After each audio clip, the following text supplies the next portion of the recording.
Boa noite, meus irmãos. Deus abençoe a sua vida.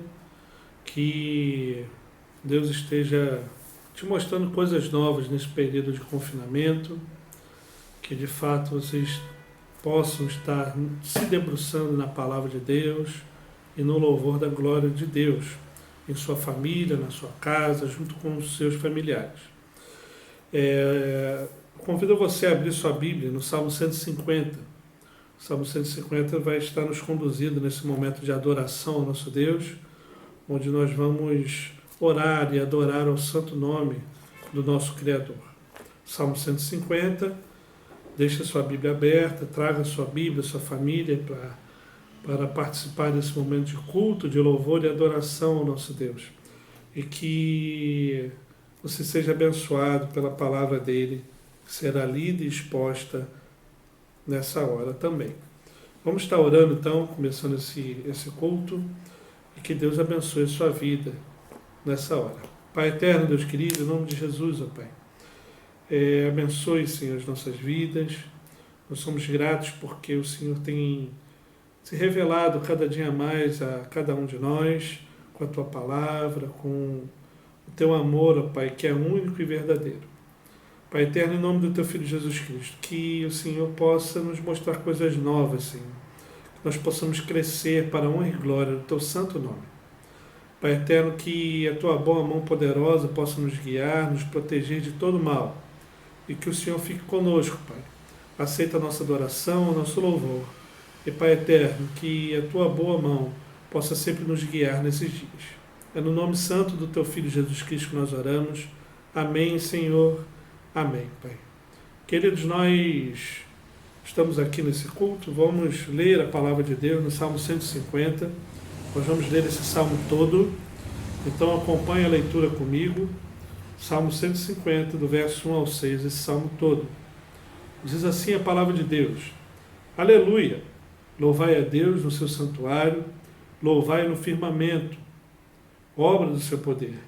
Louvai pelos seus poderosos feitos. Louvai consoante a sua muita grandeza. Louvai ao som da trombeta, louvai com saltério e com harpa, louvai com adufes e danças, louvai com os instrumentos de cordas e com flautas, louvai com símbolos sonoros, louvai com símbolos retumbantes, todo ser que respira, louve ao Senhor. Aleluia! Louvado seja o nome do Senhor, que pela sua maravilhosa graça nos deu o privilégio de estar mais uma vez aqui em culto, em louvor e adoração a esse Deus Todo-Poderoso. Então esteja em louvor e adoração a esse Deus com esse cântico de adoração. Esteja adorando a Deus nessa hora através desse cântico. Que Deus lhe abençoe, que Deus lhe guarde nessa hora.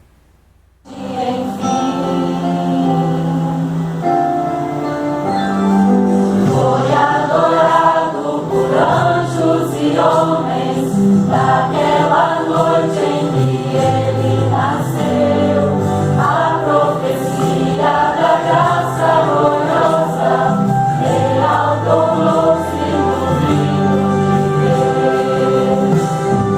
Ó de Deus, rei da paz, Cristo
Queridos, louvado seja Deus, nós cantamos louvores, nós já lemos a sua palavra e quando a gente percebe todo o nosso pecado, esse pecado que nos constrange, que nos deixa em estado terrível diante de Deus, e que Deus esteja abençoando a sua vida. Vamos abrir nossas Bíblias lá na carta de Paulo aos Romanos, no capítulo 3.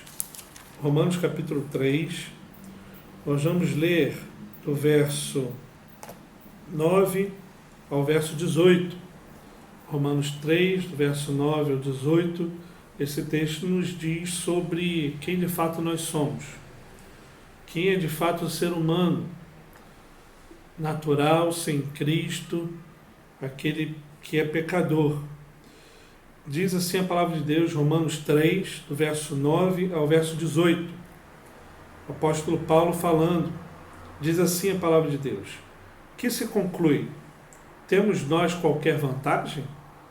Não, de forma nenhuma, pois já temos demonstrado que todos, tanto judeus como gregos, estão debaixo do pecado. Não está escrito: não há justo nenhum sequer, não há quem entenda, não há quem busque a Deus, todos se extraviaram, a uma só se fizeram inúteis, não há quem faça o bem, não há nenhum sequer. A garganta deles é sepulcro aberto, com a língua urdem engano, veneno de víbora está nos seus lábios. A boca deles a tem cheio de maldição e de amargura. São seus pés velozes para derramar sangue, nos seus caminhos há destruição e miséria. Desconhecer o caminho da paz, não há temor de Deus diante de seus olhos. O apóstolo Paulo aqui falando sobre quem de fato nós somos. Todos nós estávamos perdidos em nossos delitos e pecados. E mesmo com a salvação mediante Cristo Jesus, nossa natureza é caída e pecaminosa. Por isso que nós vamos orar, vamos falar com o nosso Deus. Vamos pedir que Deus tenha misericórdia de cada um de nós. Esteja em oração, fale com Deus nessa hora. Peça perdão dos seus pecados e que, em nome de Jesus, o sangue de Cristo seja derramado sobre as nossas vidas. Lembrando que pecado tem nome, queridos. Dê nome aos seus pecados, em nome do teu Filho Jesus, em nome de Jesus Cristo. Pai eterno, Deus querido, nós queremos colocar mais uma vez as nossas vidas diante da tua presença. Queremos rogar a ti, Senhor, das tuas misericórdias sobre cada um de nós. Pai eterno, tem misericórdia de nós, perdoa os nossos pecados, limpa-nos, Senhor, com teu sangue. E, Pai eterno, que nós possamos, ao olhar a tua palavra, ser iluminados pelo teu Santo Espírito, Pai, para compreender a tua palavra, que essa palavra encontre terreno fértil em nossas vidas, em nome do teu Filho Jesus Cristo, Pai. Nós somos gratos também porque um dia o Senhor nos encontrou, derramou sobre nós a tua misericórdia, o teu amor, Pai. É por isso que nós fomos libertos de todo o pecado, mesmo com a natureza pecaminosa. O teu Santo Espírito nos constrange, Senhor, a viver uma vida santa e digna do teu Evangelho. Por isso fica conosco, Pai, em nome do teu Filho Jesus Cristo. Amém, Senhor. Amém, Pai. Queridos, nós estamos estudando a palavra de Deus, a carta de Paulo aos Filipenses, e nós estamos tendo esse privilégio de estudar essa carta, de meditar nesse texto tão precioso da palavra de Deus. É a carta da felicidade. O apóstolo Paulo está muito feliz aqui, quando ele está relatando os fatos, os acontecimentos. Lembrando que o apóstolo Paulo está preso quando escreve essa carta, e ele nos dá lições preciosas aqui. A gente está estudando ainda no início dela, o capítulo 1. A gente leu do verso 1 ao verso 11, e agora nós vamos estar meditando do verso 12 até o fim desse capítulo, nessa sessão, onde nós vamos aprender um pouco mais da palavra do nosso Deus. Então, abre a sua Bíblia na carta de Paulo aos Filipenses, no capítulo 1, Nós vamos ler do verso 12 ao verso 30, mas a gente vai ler por etapas aqui, porque essa sessão é subdividida em 3 partes. As 3 partes que são subdivididas, essa sessão da Epístola de Filipenses. A primeira parte é do verso 12 até o verso 18a. A segunda parte é do verso 18b até o verso 26. E a terceira parte dessa sessão é do verso 27 ao verso 30. E a gente vai estar meditando aqui um pouquinho mais na palavra do nosso Deus nesse momento. Lembrando você que ainda não gravou o seu vídeo com a sua família, eu pedi isso na semana passada, que você grave esse vídeo com a sua família, com motivos de oração, ou talvez com algum relato, um vídeo curto que seja de cerca de 30, 40 segundos, melhor dizendo, para que nós possamos editar e postar e mostrar para as outras pessoas também o que está acontecendo com a nossa família, Igreja Presbiteriana de Araçás. Então grave esse vídeo, mande para mim pelo WhatsApp mesmo, e a gente vai estar editando e vai estar postando esse vídeo em tempo oportuno, depois que algumas pessoas e algumas famílias me enviarem. Tá bom, queridos? Então, vamos meditar um pouco mais na Palavra de Deus, Filipenses capítulo 1, Carta de Paulo aos Filipenses, capítulo 1, do verso 12 ao verso 18a. Primeiramente, depois a gente vai estar meditando nas outras partes desse texto. Não é?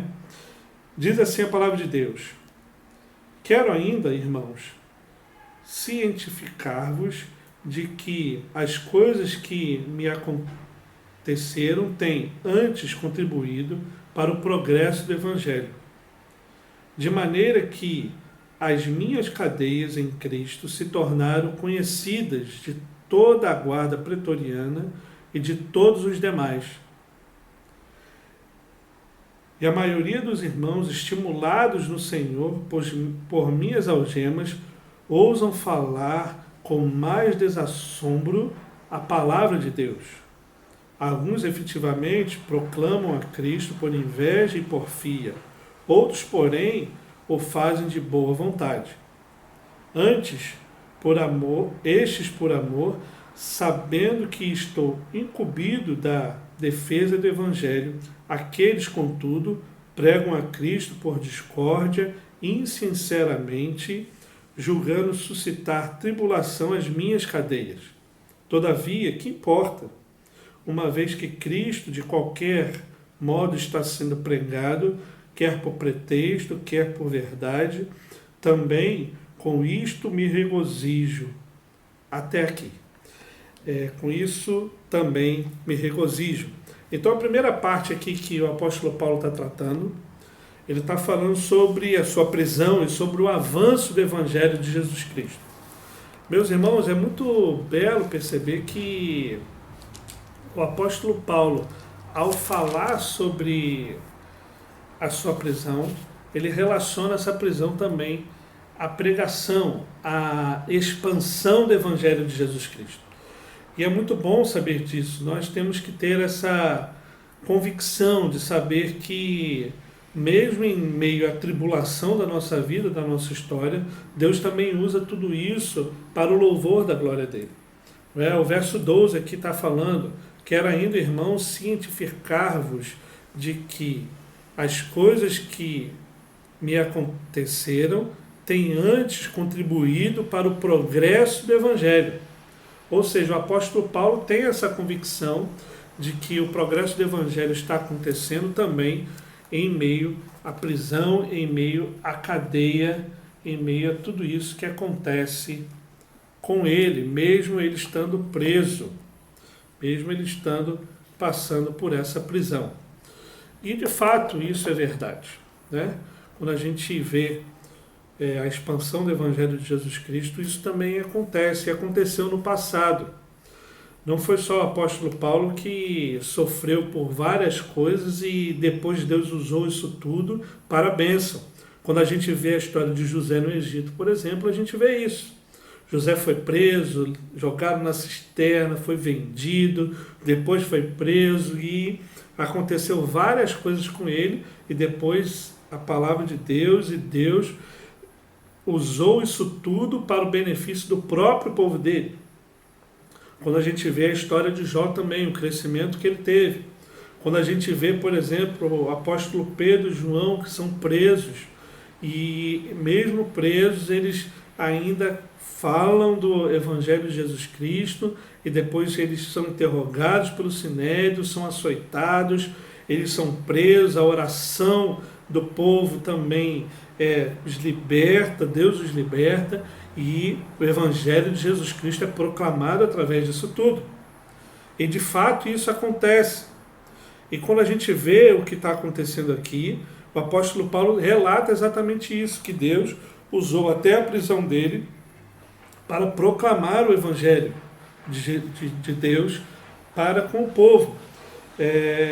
E aqui o verso de 13, 14 e o verso 13 e 14 vão trazer essa realidade. Quer ver? Vamos continuar lendo aqui. Verso 12, 13 e 14 diz assim: quero ainda, irmãos, cientificar-vos de que as coisas que me aconteceram têm antes contribuído para o progresso do Evangelho, de maneira que as minhas cadeias em Cristo se tornaram conhecidas de toda a guarda pretoriana e de todos os demais, e a maioria dos irmãos, estimulados no Senhor por minhas algemas, ousam falar com mais desassombro a palavra de Deus. Ora, o que está acontecendo aqui? Toda a mensagem e todo o Evangelho de Jesus Cristo foi passado aos guardas pretorianos, e esses guardas, eles falaram com outras pessoas, e isso era divulgado entre o povo. O que acontecia na prisão em Roma? A prisão de Paulo em Roma.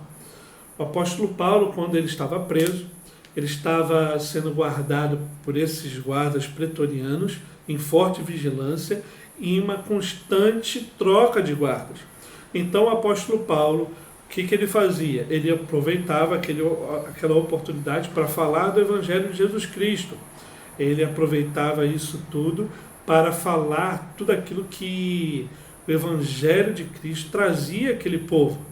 E aí os guardas puderam aprender com Paulo que a paciência do apóstolo Paulo, a mansidão que o apóstolo Paulo tinha, a coragem, a lealdade, as suas convicções, a sua fé em Jesus Cristo, a fé, o Evangelho de Jesus Cristo, na pessoa do apóstolo Paulo, em seu testemunho.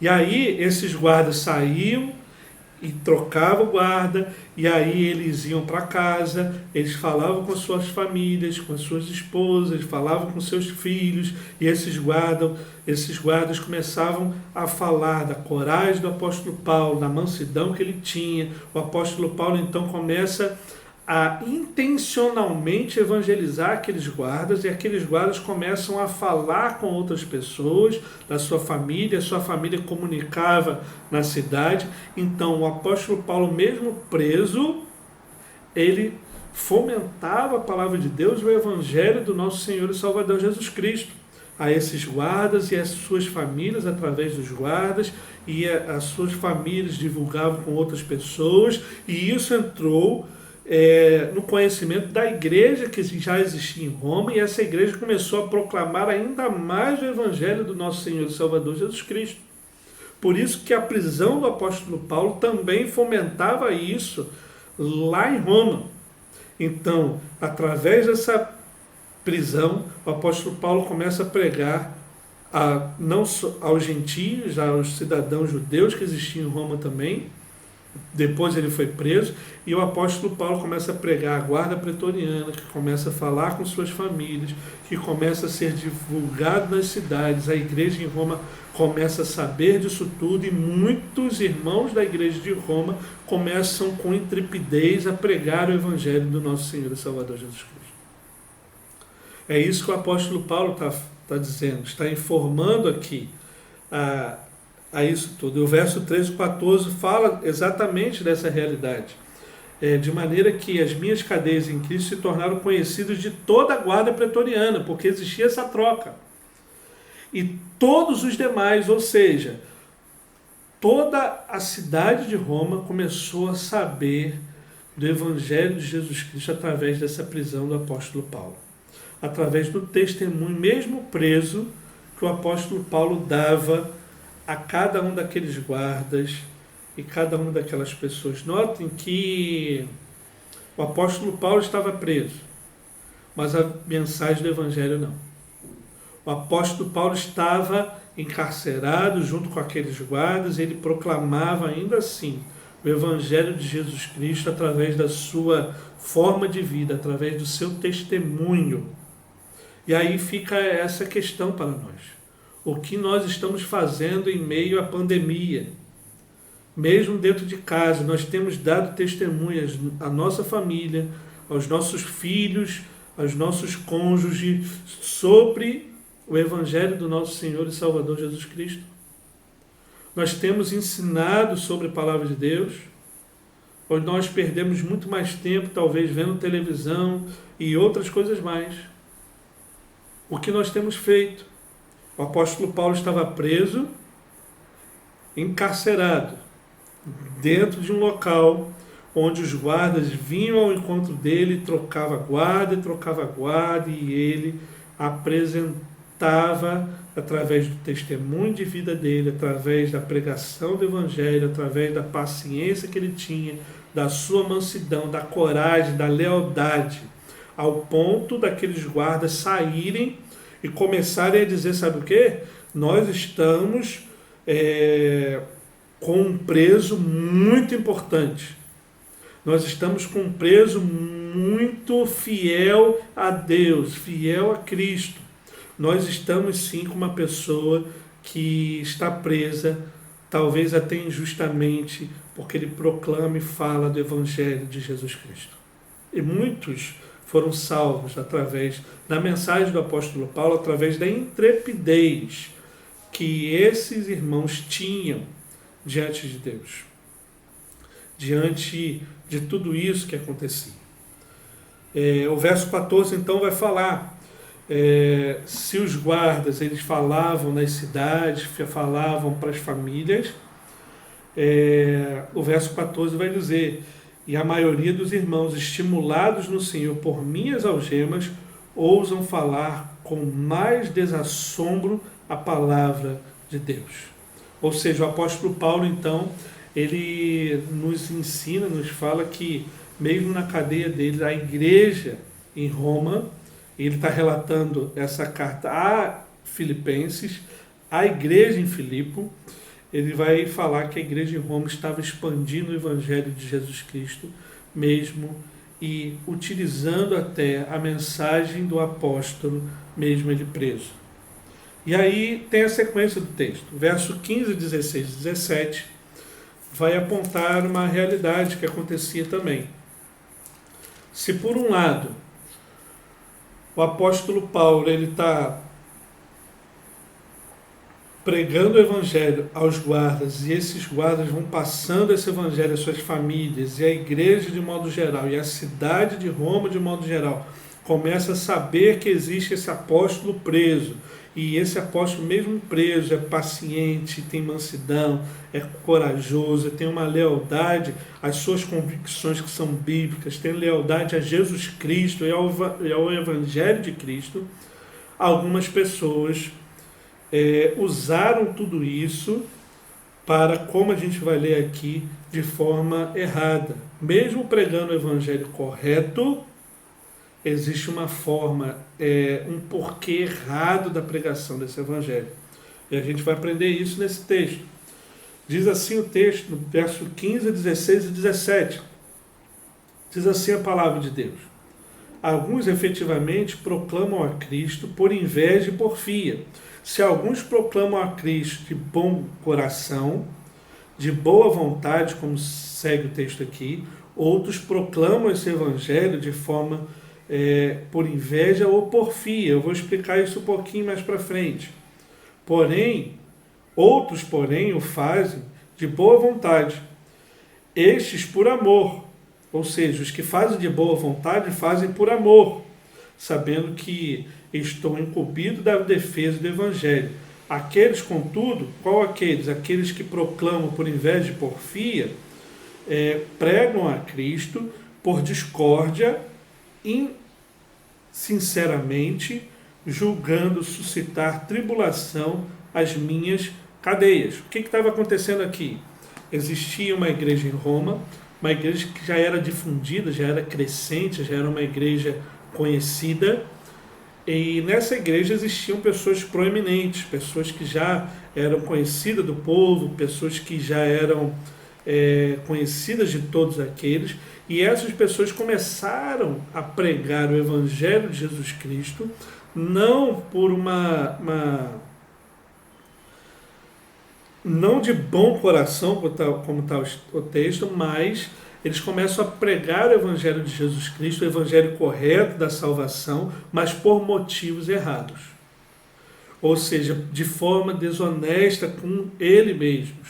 Não é que o Evangelho esteja errado, não é que a forma que eles estavam pregando era uma forma errada, mas eles estavam pregando o verdadeiro Evangelho por motivos errados. Que motivos são esses? O texto vai dizer. Alguns efetivamente proclamam a Cristo por inveja e porfia. Ou seja, o que seria inveja e porfia? Por ambição pessoal. Eles estavam pregando o que é correto, mas para a autoproclamação deles mesmos. Mesmo que o ouvinte não saiba disso, eles estavam pregando o Evangelho. A salvação em Cristo Jesus não era uma outra doutrina, era uma doutrina correta. O apóstolo Paulo depois vai falar isso, mas eles estavam fazendo essa pregação por motivos errados, por motivos de autocrescimento, por um egoísmo, por uma ambição pessoal. Por outro lado, existem pessoas que estavam pregando de boa vontade. É o que o texto vai dizer aqui. Estes que pregam de boa vontade, pregam por amor. Pregam por amor. E aqueles que pregam por inveja e porfia, eles pregam conforme está descrito no verso 17. Aqueles, contudo, pregam a Cristo por discórdia, insinceramente, julgando suscitar tribulação às minhas cadeias. Ou seja, alguns estavam pregando de fato o Evangelho de Jesus Cristo para o crescimento do reino de Cristo, e esse crescimento acontecia. Outros estavam pregando o Evangelho de Jesus Cristo para uma autoafirmação, ou seja, se o apóstolo Paulo está preso, a gente vai usar essa prisão do apóstolo Paulo para o meu crescimento pessoal e o crescimento da minha igreja, da minha denominação, ou algo do tipo. E isso a gente vê acontecendo nos nossos dias também. A gente vê acontecendo em muitas igrejas evangélicas esse tipo de atitude e pregação. Importa que a minha igreja cresça, não que o Evangelho de Jesus Cristo cresça. Importa a minha proeminência como líder da determinada igreja em determinado local. Não importa que Jesus Cristo cresça e eu diminua. A mensagem do Evangelho vai correta, porque proclama e fala que só Jesus Cristo salva e ele tem poder para salvar, mas o motivo da pregação daqueles homens era errôneo, porque era assim: se a igreja tem que crescer, que cresça a minha. E que cresça o Evangelho do meu rebanho, não o Evangelho do reino de Deus. Eles eram egoístas, eles falavam de uma forma errada e ensinavam essa forma errada, porém, por motivos errados, a igreja deles crescia. E a pergunta que fica, o apóstolo Paulo vai responder essa pergunta de alguma forma aqui no texto, e eu vou falar sobre isso, mas o fato é, quem nós somos nessa história? Nós somos aqueles que, por boa vontade e amor, proclamam o Evangelho do nosso Senhor e Salvador Jesus Cristo, ou nós somos aqueles que, por egoísmo e crescimento próprio da nossa igreja, ou da nossa vida, ou da nossa liderança, nós pregamos o Evangelho de Jesus Cristo? É lógico que a nossa intenção deve ser pregar de boa vontade, por amor ao Evangelho do nosso Senhor e Salvador Jesus Cristo. Que seja assim na sua vida, que seja assim na nossa vida. Quando a gente estava estudando, lembrando que a gente está expondo a carta de Paulo aos Filipenses, através do texto bíblico, usando um comentário da Palavra de Deus, usando o comentarista William Hendricks, um livro dele, que comenta a carta de Paulo aos Filipenses, e a gente vai tirando algumas considerações. E lá nesse livro tem uma ilustração interessante sobre o patrão e o empregado. O que seria isso, essa história? Quem nós somos nesse reino de Deus? Nós somos como aquele empregado que trabalha visando somente o lucro do seu trabalho, ou seja, a intenção do trabalho dele é somente ter o seu ganha-pão e o seu salário no final do mês. Ou nós somos aquele empregado que, por amor, nós fazemos a nossa profissão, cumprimos cabalmente o nosso ministério e desejosos de agradar o nosso Senhor, que é Cristo, e receber essa recompensa e não trabalhar pela recompensa. É disso que está falando aqui o apóstolo Paulo. Nós trabalhamos porque queremos uma recompensa, ou nós trabalhamos por amor a esse Deus que já nos deu tudo na nossa vida. Já nos deu até mesmo a salvação mediante Cristo Jesus. Quem nós somos nesse mundo? É disso que o apóstolo Paulo está dizendo. Aqui alguns homens, algumas lideranças estavam pregando querendo a recompensa, e outros estavam pregando por amor a esse Deus que já nos deu tudo e já nos deu até a salvação mediante Cristo Jesus. Essa é a questão aqui que o apóstolo Paulo está dizendo. Mas o verso 18, a parte A, vai nos trazer algumas respostas sobre essa questão. O apóstolo Paulo vai dizer que é lógico que é muito melhor a gente pregar o Evangelho por amor a esse Evangelho, não querendo algo em troca. Ou seja, nós não devemos barganhar com Deus algo.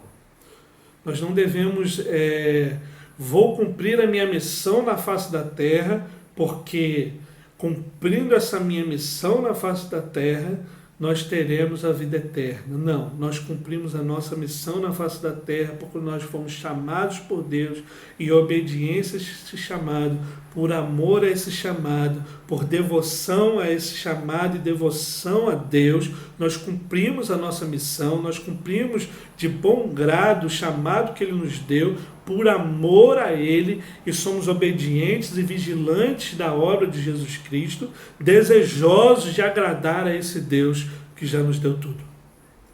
E aí, o apóstolo Paulo, no verso 18, vai dizer: todavia, que importa? O que importa se alguém, de fato, por inveja ou porfia, prega o Evangelho, ou de boa vontade prega o Evangelho? O que importa isso?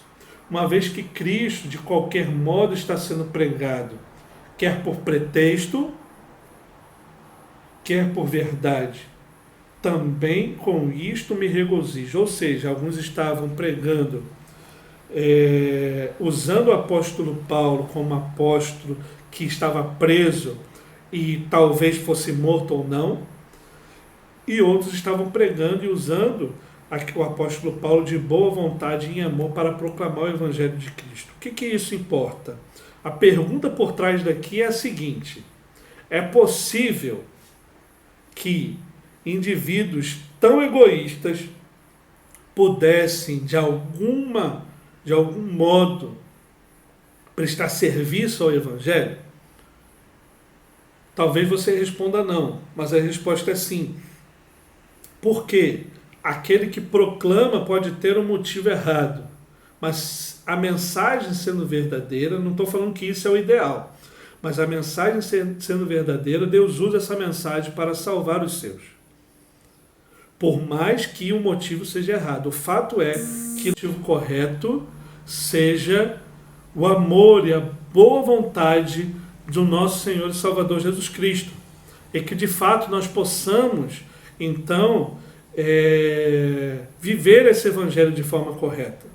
viver esse evangelho de forma plena e de forma saudável. E o texto vai seguindo. Então nós conseguimos sim, e é possível isso acontecer. Por mais que não seja o ideal. O ideal é proclamar o evangelho do nosso Senhor e Salvador Jesus Cristo de forma verdadeira, de forma plena e de forma correta. A gente vai então seguir para a segunda parte desse texto, a segunda realidade que esse texto nos aponta, para uma realidade onde, se na primeira parte o apóstolo Paulo está falando aqui sobre essa questão de estar preso, e essa prisão ainda traz essa expansão ao Evangelho do nosso Senhor e Salvador Jesus Cristo. A segunda parte, o apóstolo Paulo vai falar que o nosso Senhor e Salvador Jesus Cristo é engrandecido através das cadeias que o apóstolo Paulo nos traz, através dessa realidade que o apóstolo Paulo traz para as nossas vidas e a nossa caminhada. O que o texto está dizendo aqui? No capítulo 1 de Filipenses, no verso 18, parte B, até o verso 26, diz assim a palavra de Deus. Parte B do verso 18. Sim, sempre me regozijarei, porque estou certo de que isto mesmo, pela vossa súplica e pela provisão do Espírito de Jesus Cristo, me redundará em libertação, segundo a minha ardente expectativa e esperança de que em nada serei envergonhado, antes, com toda a ousadia, como sempre também agora, será Cristo engrandecido no meu corpo, quer pela vida, quer pela morte. Porquanto, para mim o viver é Cristo e o morrer é lucro. Entretanto, se o viver na carne traz fruto para o meu trabalho, já não sei o que hei de escolher. Ora, de um e outro lado, estou constrangido, tendo desejo de partir e estar com Cristo, o que é incomparavelmente melhor. Mas, por vossa causa, é mais necessário permanecer na carne. E, convencido disto, estou certo de que ficarei e permanecerei com todos vós para o vosso progresso e gozo da fé, a fim de que aumentem quanto a mim o motivo de vos gloriardes em Cristo Jesus pela minha presença de novo convosco. Ou seja, o apóstolo Paulo aqui está dizendo o seguinte, ele está dizendo que mesmo sendo morto ou liberto, o nome de Jesus Cristo vai ser engrandecido através da vida dele, através da caminhada que ele tem. Então, queridos, porque ele sabe que essa prisão avança o Evangelho. O que a gente viu do verso 12 a 18. Mas também porque ele está convencido da sua vida, da sua forma, e que será engrandecido o nome do nosso Senhor e Salvador Jesus Cristo, é o que relata o 18b até o verso 26. E aqui existe uma questão de que permanecer aqui ou ir embora para o céu. Quando ele fala aqui sobre estar na carne, permanecer na carne, ele quer dizer aqui permanecer vivo. É isso que essa palavra quer dizer aqui nesse contexto. Então, existe essa questão para o apóstolo Paulo. Ou, poxa, eu permaneço aqui, vivo, ou eu vou para a glória onde é muito melhor. E aí a gente tem algumas realidades do que acontece aqui e o que vai acontecer lá. O que o apóstolo Paulo está dizendo aqui é, permanecendo aqui, vivo, existe uma resistência temporária, ou melhor, uma residência temporária. Ou seja, nós somos passageiros desse mundo. E lá no céu não. Existe uma habitação perpétua, perene diante de Deus. Aqui na face da terra, o sofrimento, existe sofrimento e alegria. No céu não, existe somente alegria. Aqui na terra existe sofrimento por pouco tempo, ou seja, como é passageiro, nós sofremos também por um tempo relativamente curto. Mas lá no céu não, a alegria é eterna. Estar na terra é estar ausente do Senhor de forma plena e verdadeira. Lá no céu não, nós habitaremos, nós viveremos com Cristo, com o nosso Senhor. Aqui na terra a luta é constante. Lá no céu não. Existe uma festa eterna diante de Deus. Aqui na terra o domínio é do pecado. A nossa inclinação é do pecado. Lá no céu não. O domínio é da graça, da plenitude e da completa ausência do pecado diante de Deus.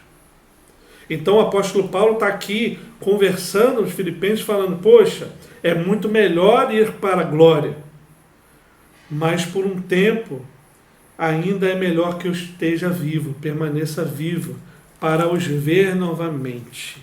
É disso que o apóstolo Paulo está dizendo aqui, nesse segundo trecho dessa carta, do verso 18b ao verso 26, para que justamente aumente a fé daqueles homens.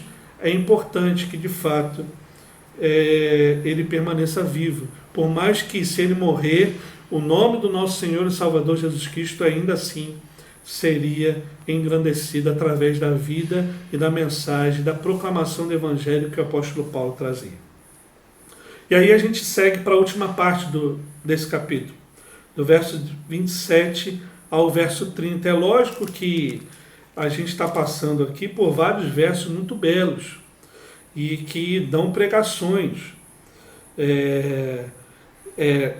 São vários versos que dão várias pregações, mas como a gente está expondo de modo geral a carta e dando algumas temáticas a essa carta, a carta da felicidade, a gente está passando por alguns versos aqui, assim de forma mais rápida. Não que depois a gente não possa pregar nesses versos, nós pregaremos também, mas é uma exposição da carta como um todo. Então, no verso 27 ao verso 30, o apóstolo Paulo então começa a exortar a igreja em Filipe. Se na primeira parte, do verso 12 ao 18a, ele vai falar sobre essa prisão e o avanço do Evangelho, do 18b ao verso 26, ele vai falar sobre essa questão de onde é melhor estar com Cristo ou estar vivo, essa questão toda. Do verso 27 ao verso 30, ele vai exortar a igreja da firmeza, da unidade e da intrepidez que a igreja de Filipe deveria ter, e é a mesma coisa que a igreja de hoje, dos nossos dias, deve ter. O verso 27 ao verso 30 vai dizer o seguinte, acompanhe comigo na sua Bíblia, diz assim a palavra de Deus: vivei acima de tudo por modo digno,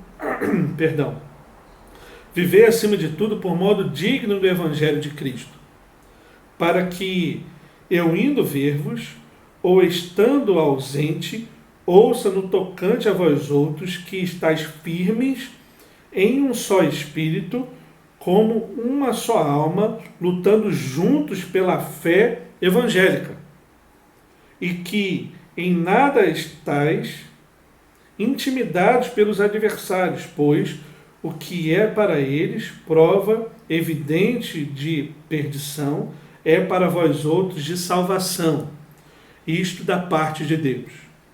Porque vos foi concedida a graça de padecerdes por Cristo, e não somente de crerdes nele, pois tendes o mesmo combate que vistes em mim, e ainda agora ouvis que é o meu.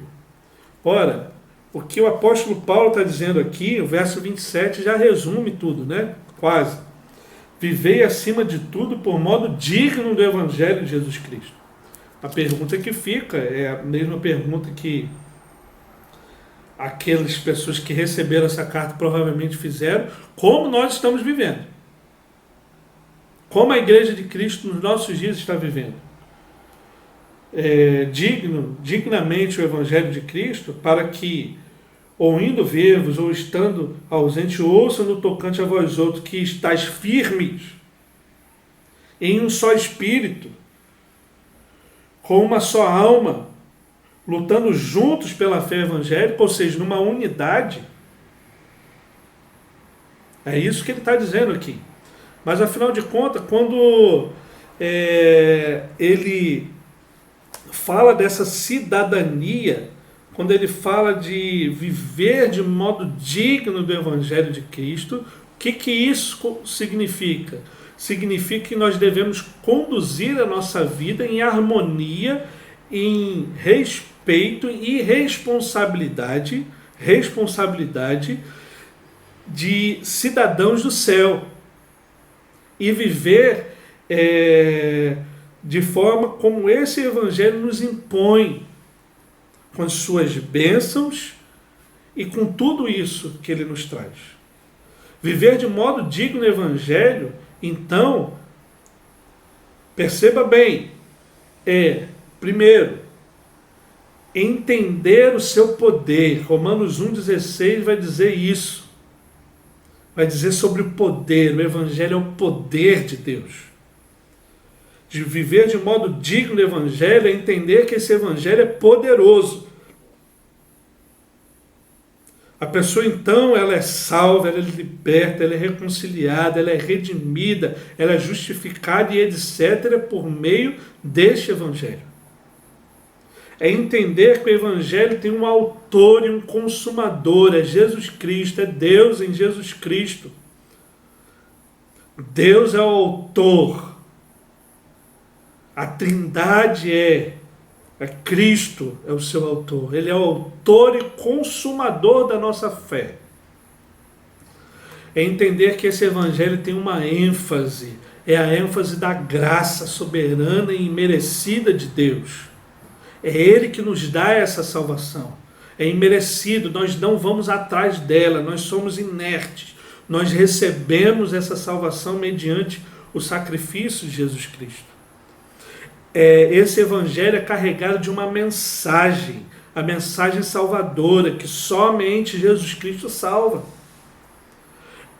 Esse Evangelho tem implicações. Que implicações são essas? A implicação de que nós devemos nos arrepender dos nossos pecados, confessar esses pecados, viver de forma digna desse Evangelho. É o Evangelho de arrependimento, não é Evangelho de mão na cabeça, de cafuné. É o Evangelho onde aponta que o ser humano pecou contra Deus e precisa se arrepender dos seus pecados, como a gente leu lá em Romanos 3. Nós somos imerecedores, nós somos completamente distantes de Deus. E a partir do momento que nós somos salvos por essa graça imerecida a nós nos tornamos, um sexto ponto, embaixadores, mensageiros desse Evangelho. Viver de modo digno do Evangelho é viver sendo embaixador do reino de Deus na face da terra. E esse embaixador tem um apelo, sabe qual é? Reconcilie-se com Deus. Viva de forma digna do Evangelho, meu irmão e minha irmã. É isso que o apóstolo Paulo está dizendo aqui nessa carta. É disso que ele está falando com aquele povo lá na igreja de Filipe. O que o apóstolo espera dos filipenses é, a sua atitude para com Deus. O seu evangelho deve ser de forma plena, verdadeira. Deve ser obstinada. Deve viver dessa forma que eu falei, de forma obstinada. Que forma é essa? Entendendo o poder do Evangelho, entendendo que o autor do Evangelho é Cristo, entendendo a ênfase da graça desse Evangelho, entendendo a mensagem de salvação que somente Cristo pode dar, entendendo a implicação que esse Evangelho é para falar sobre o pecado e arrependimento e salvação, é para que nós sejamos embaixadores, para que esse apelo seja reconcilie-se com Deus. E isso é a atitude que o apóstolo Paulo fala para os nossos corações. Ele fala que aqueles cristãos em Filipe deveriam ser cristãos firmes, aferrados a tradições. É interessante isso, as tradições do Evangelho, arraigados no Evangelho de Cristo, confiando em Cristo, anulando tudo aquilo que nos afasta de Cristo, esperando somente nele.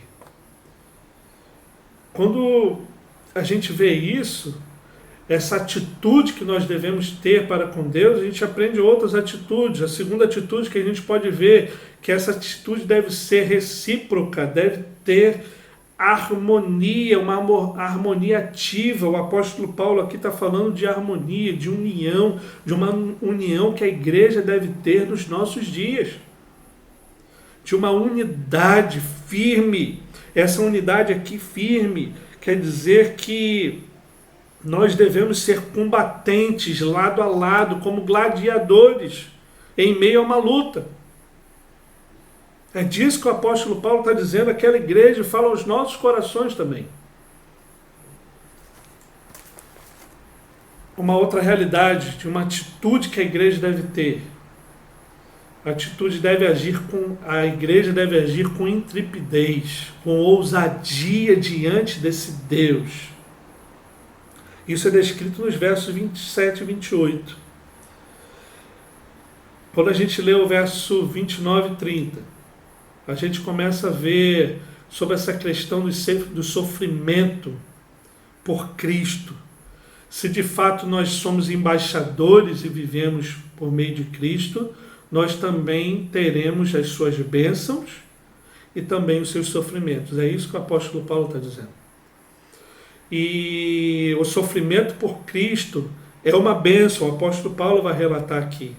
É um privilégio gracioso. Primeiro, o sofrimento nos traz a alma do crente mais próxima de Cristo. É o primeiro benefício do sofrimento. Quando nós sofremos, nós nos aproximamos mais de Cristo. Uma segunda realidade que o texto nos apresenta: o sofrimento nos gera segurança da salvação que somente Cristo pode dar. Uma terceira realidade: o sofrimento gera no nosso coração o galardão cada vez maior no tempo oportuno da glória. Esse é o benefício do sofrimento em nossas vidas. Como cristãos, sofrimento pelo Evangelho de Cristo. Não digo sofrimento de modo geral. Não pense que a vida como um sofrimento de modo geral pode nos trazer isso. Não, o sofrimento para aqueles que servem de fato a Cristo e que se conduzem através desse Evangelho da proclamação da sua palavra. Eles serão perseguidos, todos nós seremos e somos. Esse sofrimento pelo Evangelho ou com o Evangelho é com frequência um meio de ganhar outras pessoas para Cristo e encorajar os irmãos na fé. Ou seja, nós sofremos e esse sofrimento nos ajuda a conduzir-nos a outras pessoas e proclamar o Evangelho de Jesus Cristo a outras pessoas, e é uma bênção. Uma outra realidade: através de tudo isso, através de todo esse sofrimento, e esse sofrimento nos conduz à frustração de Satanás, do inimigo das nossas almas, e a glorificação de Deus. Através do nosso sofrimento, Deus é glorificado. Porque nós vencemos a batalha, porque Ele venceu. E concluindo, queridos, quando a gente vê esse texto, quando a gente vê isso tudo que nós aprendemos, e lembrando que a gente poderia falar várias horas sobre isso tudo. Quando a gente vê, e concluindo tudo isso, o sofrimento nos traz a bênção de poder nos achegar perto e cada vez mais perto de Deus, como eu falei. E concluindo, meus irmãos, quando a gente vê do verso 12 a 18, que até a prisão do apóstolo Paulo trouxe avanço ao Evangelho de Jesus Cristo. O que nós estamos fazendo na nossa vida em tempo é essa prisão nos nossos dias, a estar somente nos nossos lares. Qual tipo de testemunho nós estamos trazendo dessa quarentena e nisso tudo? Nós de fato somos cristãos verdadeiros ou nós vivemos somente, nós somos cristãos de fachada? Na igreja nós somos cristãos, mas em casa não. Que tipo de cristãos nós somos? Segundo a realidade que a gente vê nesse texto, está no verso 18b ao verso 26. Cristo será glorificado na morte ou na libertação do apóstolo Paulo. E aí entra aquela questão também dessa dualidade da vida e da morte. A vida em Cristo Jesus, ela é boa. A salvação, a morte em Cristo Jesus, ela é muito melhor. É disso que o apóstolo Paulo está dizendo. No verso 18, no verso 12 a 18, também trata daquela questão de que quem nós somos na perspectiva de como proclamamos o Evangelho. Nós proclamamos o Evangelho por boa vontade, por amor a esse Evangelho, ou nós proclamamos esse Evangelho para barganhar algo com Deus e trocar.